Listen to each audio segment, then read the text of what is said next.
Hello దేవి, నేను రాజకుమార్ని. ఏమిటి రాజిదే? వేళా పాడా లేకుండా ఫోన్ చేసి ఇలా విసిగించడం ఏమిటి? నేను ఫోన్ చేస్తే నీకు విసుగలుగుతుందా? ఎవరైనా సరే సమయం సందర్భం లేకుండా ఫోన్ చేయడం నాకు నచ్చదు.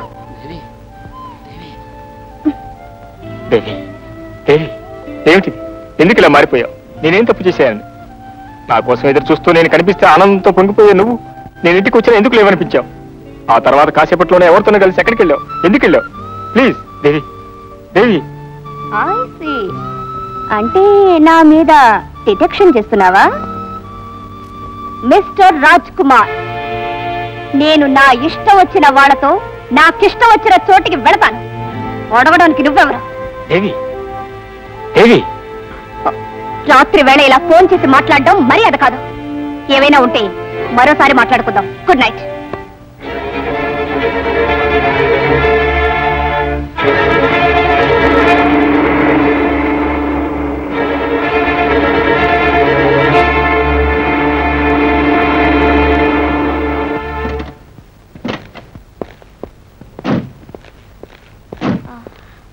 ఇక్కడికి ఎందుకు తీసుకొచ్చావు?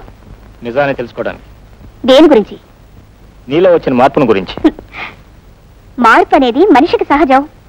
రాయి రప్ప బండ కొండ మారకపోవచ్చు గాని మనిషి అన్నాక కాలాన్ని బట్టి మారుతూనే ఉంటాడు. ఆహా, చాలా గొప్ప విషయాలు తెలుసుకున్నావే. మనం తెలుసుకోవాలని అనుకోకపోయినా జీవితం కొన్నింటిని తెలియజేస్తుంది. ఇన్ని మాటలు ఎందుకు? నువ్వు నన్ను ప్రేమించలేదా? నాకు మనసు ఇవ్వలేదా? చెప్పు. నిజం చెప్పమంటావా? మనసు గురించి నాకేమీ తెలియదు. ప్రేమ గురించి మాత్రం విన్నాను. ప్రేమించడంలో ఓ థ్రిల్ ఉంటుందని విని అదేమిటో తెలుసుకోవాలని నిన్ను ప్రేమించాను. That's all. ఇప్పుడు ఆ ప్రేమ ఏమైంది? రాత్రి వేళ వచ్చే వెన్నెల ఏమైపోయింది అని ఉదయం అడిగితే ఏం చెబుతాం? పోయింది అంటాం, అంతే. అంటే ఎన్నాళ్ళు నువ్వు నా మీద చూపించిన ప్రేమ, ఆప్యాయత, అనురాగం అంత అబద్ధం అన్నమాట. చూడు రాజ్, జీవితం ఓ రైలు ప్రయాణం. రైల్లో కలుసుకున్న ఏ ఇద్దరు శాశ్వతంగా కలిసి ఉండరు. ఉన్నంతసేపు స్నేహంగా మాట్లాడుకున్నా, అభిమానంగా నవ్వుకున్నా ఎక్కడో అక్కడ ఎవరి దారిన వాళ్ళు వెళ్లిపోయే తీరుతారు. అని బ్రతుకంతా మనం కలిసి ఉంటామని, కలిసి నడుస్తామని నేను నమ్మాను. అది నా తప్పు కాదు. చూడండి, నేనేదో మీ సొంతం అన్నట్టు, నా మీద హక్కు అధికారాలు మీవన్నట్టు మాట్లాడకండి. ఎప్పుడైనా కలిసి తిరుగుదామంటే అభ్యంతరం లేదు. నవ్వుతూ మాట్లాడుకుందామంటే అందుకంటే లేదు.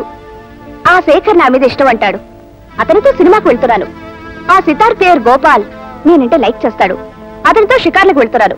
అలాగే మీకు నా మీద మోసుందనుకోండి, సరదాగా కలిసి తిరుగుదాం. నా ఇష్టం వచ్చిన మనిషితో నా ఇష్టం వచ్చిన చోటికి వెళతాను. అది కాదనే అధికారం మీకే కాదు, ఇంకెవరికీ లేదు. అండర్స్టాండ్?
Yeah.